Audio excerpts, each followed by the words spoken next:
আগে কেন বলেন নাই? এটা কোথায় তালা মারা আপনার? আমরা ফাইসা গেছি। পুলিশ যদি আসলে আমগো পিছে থাকে তাহলে প্ল্যান বি আমগোর জন্য আরো রিস্কি।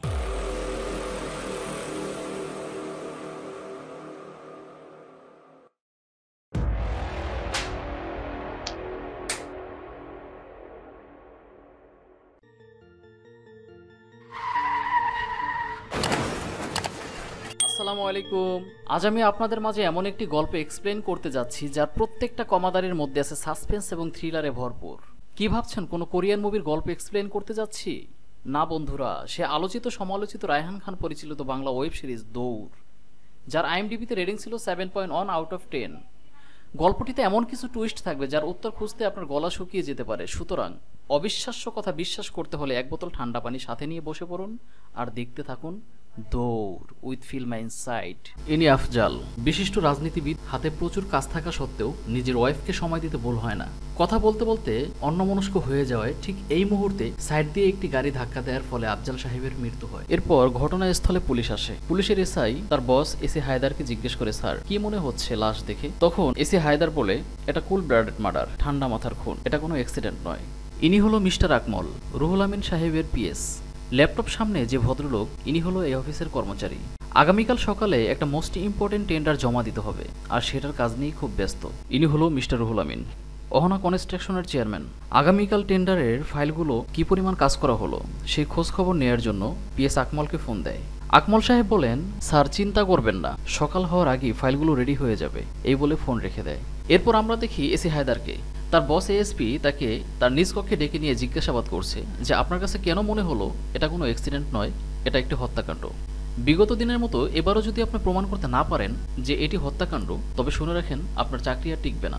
এদিকে আমরা দেখি পিএস আকমল খুব ভীতু হয়ে তার বসকে ফোন দেয় এবং একটি দুঃসংবাদ দেয় যে আগামীকালকে টেন্ডারের ফাইলগুলো রেডি হয়েই যাবে প্রায়। ঠিক সেই মুহূর্তে ল্যাপটপটি অতিরিক্ত গরম হওয়ার ফলে বন্ধ হয়ে যায় এবং এখন আর অন হচ্ছে না। তখন তার বস রুহুল আমিন তার পিএস এর উপর খুব ক্ষেপে যায় এবং 2 মিনিটের ভেতরে আইটি পলাশকে ল্যাপটপ সারার জন্য ফোন দিতে বলে। কিছুক্ষণ পর আবারও পিএস আকমল তার বসকে ফোন দিয়ে বলল যে আইটি পলাশের ফোন বন্ধ। এবার রুহুল আমিন সাহেব খুব ক্ষেপে যায়। কোনো উপায়ন্তর না দেখে পিএস আকমলকে বলে, আইটি পলাশের বায়োডাটা দেখে ওর ঠিকানা আমায় টেক্সট করো, আমি নিজেই ওর গলা ধাক্কা দিয়ে নিয়ে আসছি। অন্যদিকে আমরা রাকিব নামের একটি ছেলেকে দেখি কোনো একটি দোকানের শাটারে 3বার টোকা দিয়ে মনে হচ্ছে কাউকে সিগন্যাল দিচ্ছে। রাকিব শাটারে টোকা দিয়ে সোজা গাড়িতে এসে বসে। গাড়িতে আগে থেকে যে ছেলেটা বসা ছিল ও হলো রাকিবের বন্ধু। কোনো একজনের নির্দেশে দামি দামি ব্র্যান্ডেড গাড়িগুলো চুরি করে একটি নির্দিষ্ট জায়গায় বিক্রি করাই হলো এদের পেশা। ওদের হাবভাব দেখে মনে হচ্ছে আজকে ওদের কোনো বড় প্ল্যান আছে। যাই হোক, এদিকে আমরা দেখতে পাই পিএস আকমলের কাছ থেকে আইটি পলাশের বাড়ির ঠিকানা নিয়ে খুব দ্রুত গতিতে তার বাড়ির উদ্দেশ্যে রওনা দেয় তার বস। দুঃখের বিষয় হলো সেখানে গিয়ে জানতে পারে আইটি পলাশ গতকাল নাকি বাসা চেঞ্জ করে কোথাও চলে গেছে, কিন্তু সে খবর এখানে কারো কাছেই নেই। উপায়ন্তর না দেখে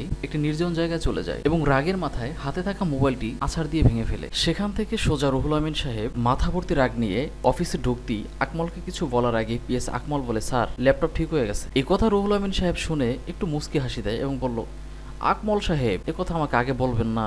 অন্যদিকে আমরা দেখতে পাই রাকিব ও তার বন্ধুকে সকাল হওয়ার অপেক্ষা করছিল এবং তারা নিজেদের মধ্যে কিছু একটা বলা বলি করছিল। তাদের ভাবভঙ্গিমা দেখে মনে হয় তারা আগামীকাল কারো গাড়ি চুরি করার ধান্দা করছে। এদিকে এসি হায়দার ও তার সহকর্মীকে দেখি আফজাল সাহেবের কেসটা নিয়ে খুব মাথা ঘামাচ্ছে, কেননা এখানে এসি হায়দারের সম্মান ও তার চাকরি বাঁচানো নিয়ে প্রশ্ন আছে। অবশেষে কাঠখড় পুড়িয়ে টেন্ডারের ফাইলগুলো রেডি হলো, কিন্তু এখানে আমরা আকমল সাহেবের কল্পনায় একটা টুইস্ট দেখতে পাই যা দ্বারা আমরা খুব সহজেই বুঝতে পারি আফজাল সাহেবের মৃত্যুর পেছনে আকমল সাহেব জড়িত আছে এবং এর পেছনে অনেক বড় রহস্য লুকিয়ে আছে।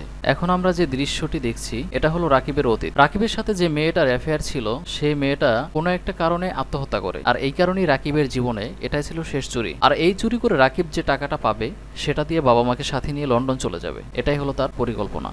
রুহুল আমিন সাহেব তড়িঘড়ি করে যাওয়ার প্রস্তুতি নিচ্ছে, কারণ অফিসে গিয়ে তাকে টেন্ডার জমা দিতে হবে। যাওয়ার পথে রুহুল আমিনের ওয়াইফ অফিস থেকে তাড়াতাড়ি আসার জন্য অনুরোধ জানাচ্ছে, কারণ আজ তাদের ছেলে সায়ানের জন্মদিন।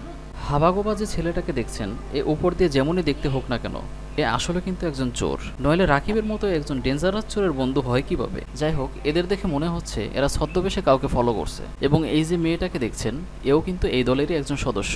আর এই 4 জন চোরের মাধ্যমেই গল্পটা একটা অসাধারণ রূপ নেয়। এদিকে এসি হায়দারের বস এক সাংবাদিক সম্মেলনে বলছেন, আপনারা কোনো চিন্তা করবেন না, অতি শীঘ্রই আমাদের অফিসার আফজাল সাহেবের হত্যাকারীকে আপনাদের সামনে নিয়ে আসবে। অফিসে যাওয়ার উদ্দেশ্যে রুহুল আমিন সাহেব যখন বাসার নিচে নামে তখন দেখতে পায় গাড়ি পার্কিং এ নেই। গাড়ি পার্কিং এ না থাকায় দারোয়ানকে জিজ্ঞেস করলে দারোয়ান বলে, স্যার আমি তো জানি না, আমি খাবার খেতে বসছিলাম। এটা শুনে রুহুল আমিন সাহেব দারোয়ানকে বেদম মারধর করতে থাকে। তার পিএস যখন ধরতে আসে তখন সেও দুই একটা খেয়ে বসে। আমরা এখানে একটি দৃশ্য দেখতে পাই, সেটা হলো ফুটপাতে একটি চায়ের দোকানে সাধারণ ড্রেসে দুজন পুলিশ অফিসার এসে একজনকে ট্রেস করে তাকে ধরে নিয়ে যাচ্ছে।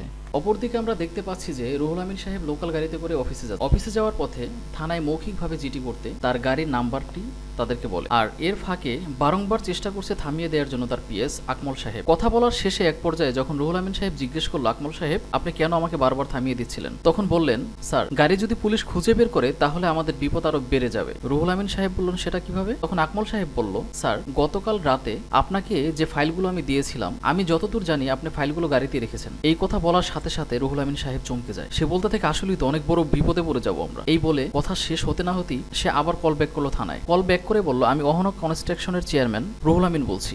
একটু আগে আপনাদের থানায় আমি মৌখিকভাবে একটি জিডি করছিলাম আমার গাড়িটি হারানোর ব্যাপারে, কিন্তু কপাল ভালো তাই গাড়িটি পেয়ে গেছি, তাই আমি আমার কমপ্লেনটি উইথড্র করতে চাচ্ছি। কথা শেষে রুহুল আমিন সাহেব রাজীব নামের এক কন্ট্রাক্ট কিলারকে ফোন দেয়। ফোন দিয়ে বলে, রাজীব আমার গাড়িটা চুরি হয়ে গেছে, তাড়াতাড়ি গাড়িটা খুঁজে জ্বালিয়ে দাও, গাড়ির মধ্যে কেউ থাকলে তাকে সহ পুড়িয়ে দাও, যত দ্রুত সম্ভব করো। রাজীব বলল, ওকে বস, আপনি কোনো চিন্তা করবেন না। তবে আমরা এখানে একটা টুইস্ট খুঁজে পাই, সেটা হলো রাজীবের সাথে রুহুল আমিন সাহেবের এত ভালো সম্পর্ক কিসের? আমরা এদিকে দেখতে পাই রুহুল আমিন সাহেবের ওয়াইফ চিন্তায় অস্থির হয়েছিল এবং রুহুল আমিন সাহেবকে জিজ্ঞেস করতেছিল যে তুমি কি অফিসে চলে গেছো? সায়ানকে কোথাও খুঁজে পাওয়া যাচ্ছে না, কাজের বুয়া নাকি দেখেছে তোমার গাড়ির পেছনে ট্রাঙ্ক খুলে ভিতরে ঢুকে সায়ান দুষ্টুমি করতেছিল, সুতরাং যত দ্রুত সম্ভব তুমি সায়ানকে গাড়ির ট্রাঙ্ক থেকে বের করো। এ কথা শুনে রুহুল আমিন সাহেবের মাথায় যেন আকাশ ভেঙে পড়ল। এখন তার ওয়াইফকে রুহুল আমিন সাহেব বলতেও পারছে না যে গাড়ি চুরি হয়ে গেছে, তাহলে তার ওয়াইফ আরো বেশি দুশ্চিন্তা করবে। যাই হোক, একদিকে সন্তান, অপরদিকে গাড়িতে থাকা কাগজপত্র দুইটাই অক্ষত অবস্থায় ফেরত পাওয়ার জন্য রাজীবকে আবারও কল করে, কিন্তু দুঃখের বিষয় রাজীবের ফোন সুইচ অফ। কিছু সময়ের ব্যবধানে রাজীব নিজেই রুহুল আমিন সাহেবকে কল দিল। কল দিয়ে বলল, বস আপনি আমাকে যে কাজটা দিয়েছিলেন সে কাজটা আমি সম্পন্ন করেছি, গাড়িটা আমি জ্বালিয়ে দিয়েছি, এসে দেখে যান কাজটা কেমন হলো। ঘটনাস্থলে রুহুল আমিন সাহেব পৌঁছে যায় এবং পৌঁছে গিয়ে কান্নায় ভেঙে পড়ে। ঠিক এই মুহূর্তে এমন কিছু একটা দেখতে পায় যার জন্য সে কখন প্রস্তুত ছিল না। সেটা হলো রুহুল আমিন সাহেবের গাড়ির নাম্বার প্লেট হলো 5644, বাট এখানে নাম্বার প্লেট দেখা যাচ্ছে 5645। এর মানে হলো গাড়িটা মিস্টেক। এদিকে আমরা দেখতে পাই একটি গাড়িতে করে রাকিব ও তার বন্ধুরা কোথাও যাচ্ছে, কিন্তু একই গাড়ির নাম্বার প্লেট 5644। তাহলে কি তারাই রুহুল আমিন সাহেবের গাড়ি চুরি করেছে? ও মাই গড, ভেরি ইন্টারেস্টিং। কিছু দূর যাওয়ার পরে মোটার হাতে কিছু টাকা দিয়ে রাকিব বলল, বিস্কিট টিস্কিট যা কিছু খেতে ইচ্ছে করে নিয়ে আয়, কারণ অনেক দূরে যেতে হবে, গাড়িতে বসে ক্ষুধা লাগতে পারে, গাড়ি থেকে নামা যাবে না। সো মোটা গেল দোকানে গিয়ে বিভিন্ন রকম অনেক কিছু কেনাকাটা করে যখন বাইরে বের হয়ে দেখলো যে সামনে গাড়ি নেই। তো মোটায় ভাবলো যে বন্ধুরা ওর সাথে ফ্রড করছে, গাড়ি বিক্রি করে তিনজনই নিয়ে যাবে ভাগ করে, আমাকে মাঝখান দিয়ে ক্যান্সেল করে দিল। যে ভাবা সেই কাজ। এটা ভেবেই মোটায় কি করলো, রুহুল আমিন সাহেবকে কল করে বলল, আপনার গাড়ি কি 5644 নম্বর গাড়ি আপনার? বললো, হ্যাঁ এই গাড়িটা আমারই। তো বললো যে আমি মাত্র দেখলাম আপনার গাড়িটা এখান থেকে চলে গেল। এই কথা বলে ফোনটা যখনই কাটার সাথে সাথে পিছনে একটা হর্ন বাজে। হর্নের দিকে তাকানোর পরে দেখেছে ওর বন্ধুরা এখানে। তো মোটায় বুঝতে পারে যে আমার বন্ধুরা আমার সাথে হয়তো মজা করছে, কিন্তু মোটায় যেটা করছে সেটা তোর মজা ছিল না, সেটা তো লিগাল ছিল। তো দুশ্চিন্তায় পড়ে যায় একরকম। যাই হোক, মোটায় গাড়িতে বসে, গাড়িতে বসার পরে বন্ধুরা খুব মজা করতেছে, চিল করতেছে, কারণ একটা গাড়ি চুরি করছে, অনেক টাকা দামের গাড়ি, খুব ভালোভাবে আরামায়াসে দিন কাটাতে পারবে কয়েকটা বছর গাড়িটা বিক্রি করলে। সবাই খুব আনন্দ করলেও মোটার মনে কোনো আনন্দ নাই, কারণ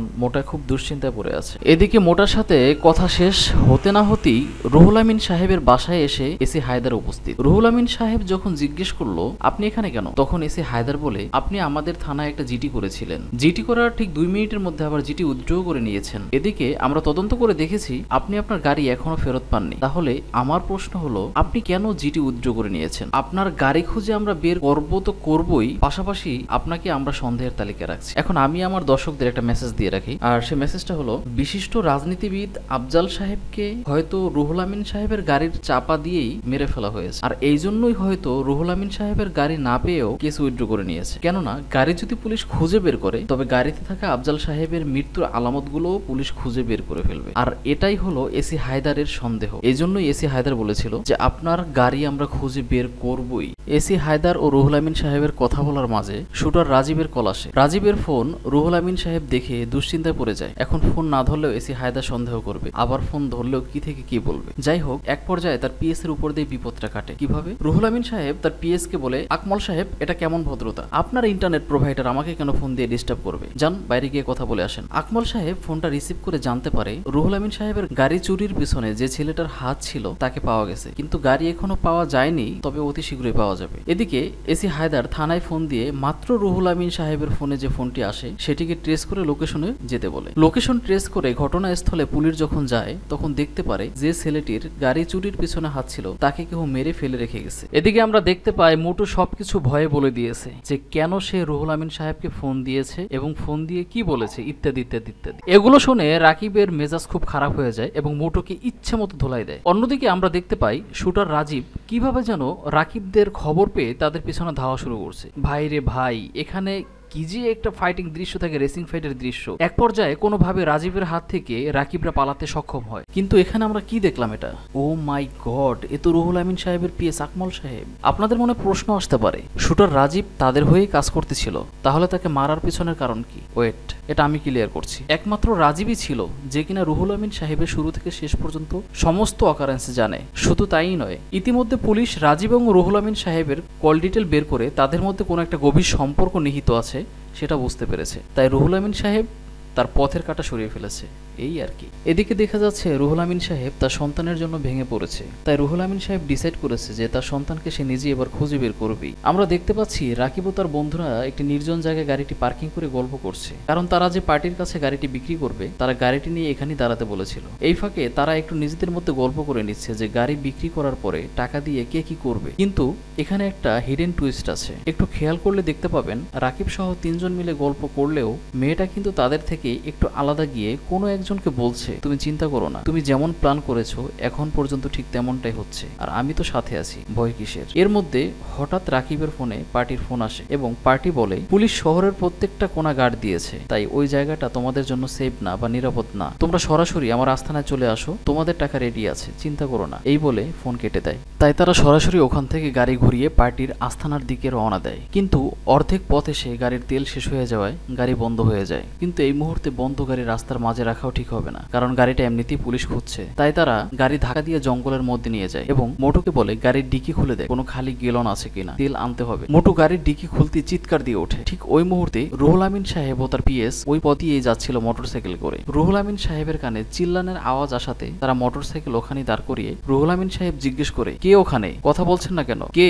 অমনি পিএস আকমল সাহেব বলে, স্যার ওখানে কেহ নেই, ওটা আপনার মনের ভুল, আর এত রাতে জঙ্গলে ঢোকাও ঠিক হবে না, বরং চলেন আমরা এখান থেকে চলে যাই, সকালে এসে দেখা যাবে। এই বলে তারা চলে যায়। তারা চলে যাওয়ার পর মোটু ও তার এক বন্ধু দুজনে মিলে একটি গেলান নিয়ে তেল আনার জন্য কোনো একটা পাম্পে চলে যায়। ঠিক ওই মুহূর্তে রাকিবের কাছে তাদের পার্টির ফোন আসে। বলে, রাকিব কোথায় তোমরা, এখনো আসছো না যে, এত লেট হচ্ছে কেন? রাকিব বলে, বস গাড়িতে তেল শেষ হয়ে গেছে, সরি আর একটু সময়। তখন পার্টি বলে যে আমি আর সময় দিতে পারবো না, আর একটা কথা, তোমাদেরকে গাড়ি চুরি করতে বলছে ঠিকই, গাড়ির টাকাও আমি তোমাদেরকে ফুললি পেমেন্ট করে দিব, কিন্তু আমি গাড়ি চাই না। তখন রাকিব একটু চমকে যায়, গাড়ি চান না, তাহলে গাড়ি কেন কষ্ট করে চুরি করালেন? তখন বলল, গাড়ির ভিতরে ভালোভাবে খুঁজে দেখো, কিছু কাগজ আছে, ইম্পর্টেন্ট কাগজ, তুমি শুধু কাগজগুলো আমার কাছে পৌঁছে দাও আর তোমাদের টাকা নিয়ে যাও। এই কথা শুনে রাকিব অবাক হয়ে যায়, কি বলে? তড়িঘড়ি করে খুঁজে দেখে আসলেই গাড়ির মধ্যে এমন কিছু গুরুত্বপূর্ণ কাগজ আছে যেগুলোর দাম কমপক্ষে 100 গাড়ির সমান। এদিকে আমরা দেখতে পাই রাকিব মাস্টার প্ল্যান খাটানোর চেষ্টা করছে।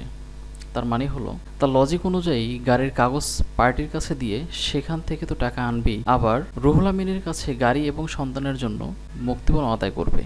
মানে রাকিবের কাছে মেঘ না চাইতেই জল, মানে এক ডিলে দুই পাখি মারার মতো অবস্থা। যাই হোক, এই প্ল্যানগুলো মেয়ে বন্ধুর কাছে শেয়ার করার ঠিক শেষ মুহূর্তে রাকিবের মাথায় কেহ যেন পিছন দিক থেকে আঘাত করে। রাকিব পিছনে ঘুরতে দেখে তার বন্ধু তার মাথায় আঘাত করেছে। এরপরে দেখা যায় মেয়েটি রুহুল আমিনের ছেলে মানে সায়ানকে নিয়ে তার বাবা মায়ের কাছে পৌঁছে দেওয়ার জন্য রওনা দিচ্ছে। কিন্তু এখানে একটা হিডেন টুইস্ট আছে, সেটা হলো সায়ানের প্রতি মেয়েটির ভালোবাসা দেখে মনে হয় এজন্য তার নিজেরই গর্ভের সন্তান। যাই হোক, সায়ানকে যখন তার বাসায় পৌঁছে দেয় তখন এসি হায়দার তাকে জিজ্ঞাসা করে, আপনি সায়ানকে কোথায় পেলেন? এই বলে তাকে অ্যারেস্ট করা হয়। এদিকে আমরা দেখতে পাই সকাল হওয়ার সাথে সাথে রুহুল আমিন তার পিএসকে নিয়ে গতকাল রাতে সেই জঙ্গলের মাঝখানে চলে এসছে। এসে যখন তার গাড়িটা জঙ্গলের মাঝে দেখতে পায় তখন পিএস আকমলকে তার বস বেদম মারধর শুরু করে, কারণ গতকাল রাতে যদি তারা জঙ্গলে ঢুকতো তবে হয়তো সায়ানকে পেত, কিন্তু এখানে তো গাড়ি ফাঁকা পড়ে আছে, গাড়িতে কেহই নেই। ধস্তাধস্তির এক পর্যায়ে আমরা দেখতে পাই আকমল সাহেবের মানিব্যাগটা নিচে পড়ে যায়। যাই হোক, ইতিমধ্যে রুহুল আমিন সাহেবের ফোনে তার ওয়াইফের কল আসে এবং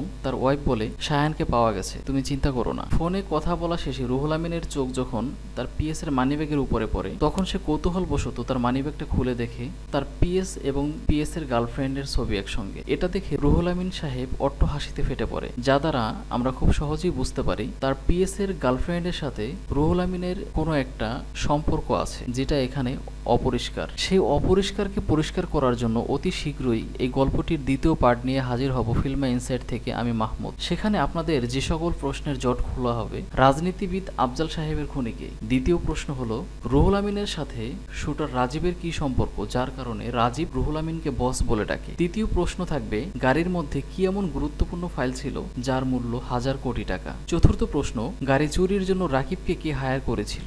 পঞ্চম প্রশ্ন অর্থাৎ সর্বশেষ প্রশ্ন সেটা হলো রুহুল আমিনের সাথে তার পিএস এর গার্লফ্রেন্ডের কি এমন সম্পর্ক যাতে তার পিএস এর সঙ্গে তার গার্লফ্রেন্ডের ছবি দেখে রুহুল আমিন সাহেব অট্ট হাসিতে ফেটে পড়ে। সকল প্রশ্নের জট খুলবে ইনশাআল্লাহ। সুতরাং আমার এক্সপ্লেইন যদি ভালো লাগে তাহলে আশা করি অবশ্যই আমার চ্যানেলটা সাবস্ক্রাইব করে যাবেন, কারণ আপনাদের অনুপ্রেরণায় আমাদের পথ চলার অঙ্গীকার। So good bye, tata.